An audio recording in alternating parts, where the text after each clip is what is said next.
So here to kick things off is our first presenter.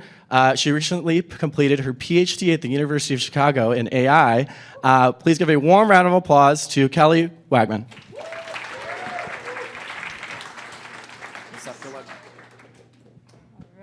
Hi, everyone. Thank you so much for coming.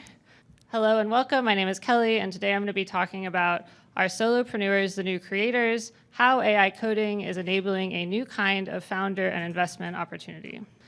So a little bit of background about me. As Sal mentioned, I just finished my PhD in computer science with a focus on AI at the University of Chicago, and I've been working for the last few months with Tensility Venture Partners, which has been a wonderful experience.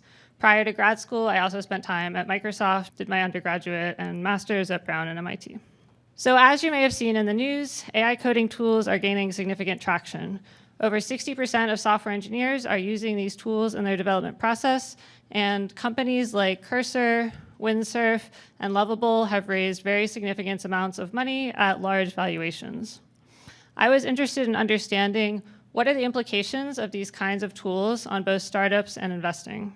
To start, I interviewed 8 founders and software engineers to learn more about how this process worked. And the result of those interviews is that I created this 2x2 matrix to understand the landscape of AI software engineering. There are essentially 2 axes along which the impact changes. The first is the software engineering skill of the person using the tool, and the second is the complexity of the product. So you may have heard the term vibe coding, and I put that in this bottom left corner of the matrix because it requires not very much skill, but it can't create a very complex product. So it's very useful for creating MVPs, but perhaps not for creating full-fledged companies. Next, we have the 100x engineer, and that is if you're also using these tools, but you have a much higher degree of skill. So people I talked to in this category were able to produce products very, very quickly and release them in a matter of months. The people I spoke with at larger tech companies were not willing to rely as much on these kinds of tools, and so they use them more like a co-pilot. And lastly, I talked to some people in sectors such as healthcare, where there's a much higher degree of risk if something goes wrong, and so they felt like if you did not have a high level of skill and you were over-relying on these tools, it could be quite risky. But for the rest of the talk, I want to really focus on these bottom 2 categories because they hit home the point that in today's world, you can create software very quickly and with much less technical talent than you needed before. And this has led to a rise in what we call solopreneurs, or solo founders or tiny teams. So the barrier to entry to producing software has gone down so significantly that many more people are deciding that it's reasonable to go out and actually start building products and releasing them. This graph from Carta on the right shows that over the last couple of years in particular, the number of solo founders has increased dramatically. And there are 2 key traits of a successful solopreneur that I have found.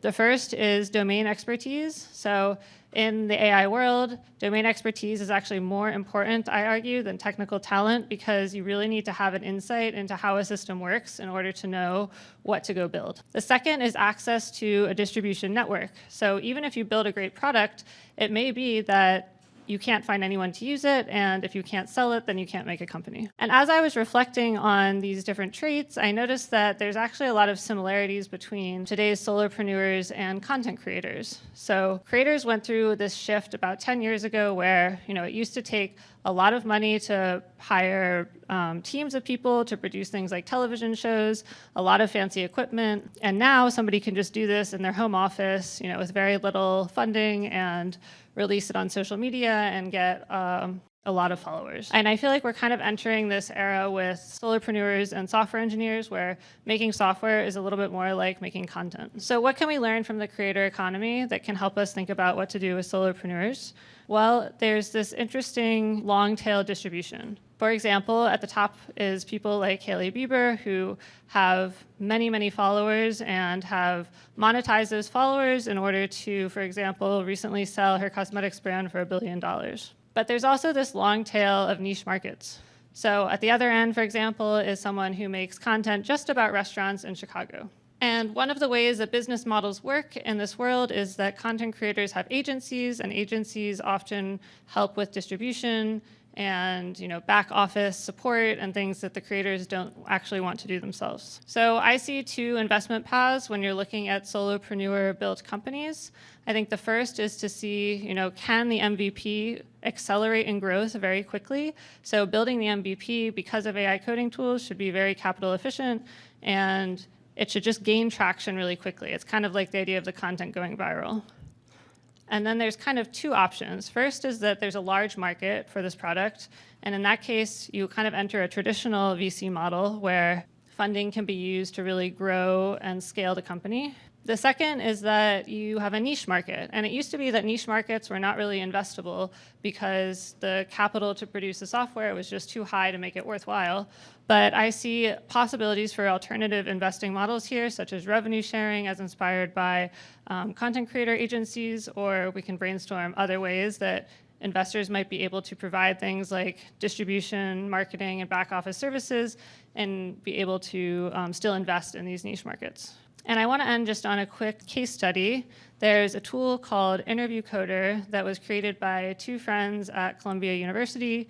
It took them only 1 week to build the product, and they say that they got to $1 million in ARR in just 36 days. One of the people that helped build it has gone on to create a company called Cluely that has raised $5.3 million seed round. The product itself is kind of controversial. This is not an endorsement of the product. It basically lets you use generative AI to get help on coding interviews, but this was an example of very rapid acceleration leading to traditional venture funding. And as Lee said in a LinkedIn post about the company, now they're only hiring influencers and top-tier engineers.